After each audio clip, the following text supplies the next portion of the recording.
ಬಂಟ್ವಾಳ ತಾಲೂಕಿನ ನಿಟ್ಲಮುಡ್ನೂರು ಗ್ರಾಮ ಪಂಚಾಯತ್ ವ್ಯಾಪ್ತಿಯ ಪಂತುಡುಕದ ರಸ್ತೆ ಬದಿಯಲ್ಲಿ ತ್ಯಾಜ್ಯ ರಾಶಿ ಬಿದ್ದಿತು. ಎಲ್ಲೆಂದರಲ್ಲಿ ಕಸ ಎಸೆಯುವವರ ವಿರುದ್ಧ ಪಂಚಾಯಿತಿ ಕಠಿಣ ಕ್ರಮ ಕೈಗೊಳ್ಳಬೇಕು ಎಂಬ ಆಗ್ರಹ ಸಾರ್ವಜನಿಕ ವಲಯದಿಂದ ಕೇಳಿಬರ್ತಾ ಇದೆ. ಸಾರ್ವಜನಿಕ ಪ್ರದೇಶಗಳಲ್ಲಿ ಪ್ಲಾಸ್ಟಿಕ್ ಕಸ, ಕೊಳೆತ ಹಣ್ಣು, ತರಕಾರಿ ಮತ್ತು ಹೋಟೆಲ್ಗಳ ಉಳಿಕೆ ಆಹಾರವನ್ನು ಎಸೆಯಲಾಗ್ತಾ ಇದೆ. ತ್ಯಾಜ್ಯ ರಾಶಿ ದುರ್ವಾಸನೆ ಬೀರ್ತಾ ಇದ್ರು ಗ್ರಾಮ ಪಂಚಾಯತ್ ಅಧಿಕಾರಿಗಳಾಗ್ಲಿ ಜನಪ್ರತಿನಿಧಿಗಳಾಗ್ಲಿ ಗಮನ ಹರಿಸಿಲ್ಲ ಅಂತ ಸ್ಥಳೀಯರು ತೀವ್ರ ಅಸಮಾಧಾನ ವ್ಯಕ್ತಪಡಿಸಿದ್ದಾರೆ.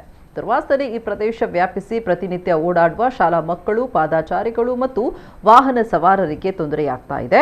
ಅಷ್ಟೇ ಅಲ್ಲದೆ ಕಸದ ರಾಶಿ ಮೇಲೆ ಮಳೆ ನೀರು ಬಿದ್ದಾಗ ಅಲ್ಲಿ ರೋಗಗಳನ್ನು ಸೃಷ್ಟಿಸುವ ಸೊಳ್ಳೆಗಳ ಉತ್ಪತ್ತಿ ಹೆಚ್ಚಾಗ್ತಾ ಇದೆ. ಹೀಗಾಗಿ ಕಸ ಹಾಕುವವರ ವಿರುದ್ಧ ಕಟ್ಟುನಿಟ್ಟಿನ ಕ್ರಮ ಕೈಗೊಳ್ಳಬೇಕು. ಅವರಿಗೆ ದುಬಾರಿ ದಂಡ ವಿಧಿಸಿ ಕಸವನ್ನ ಅವರಿಂದಲೇ ವಿಲೇವಾರಿ ಮಾಡಿಸಬೇಕು ಅಂತ ಸಾರ್ವಜನಿಕರು ಆಗ್ರಹ ಮಾಡಿದ್ದಾರೆ.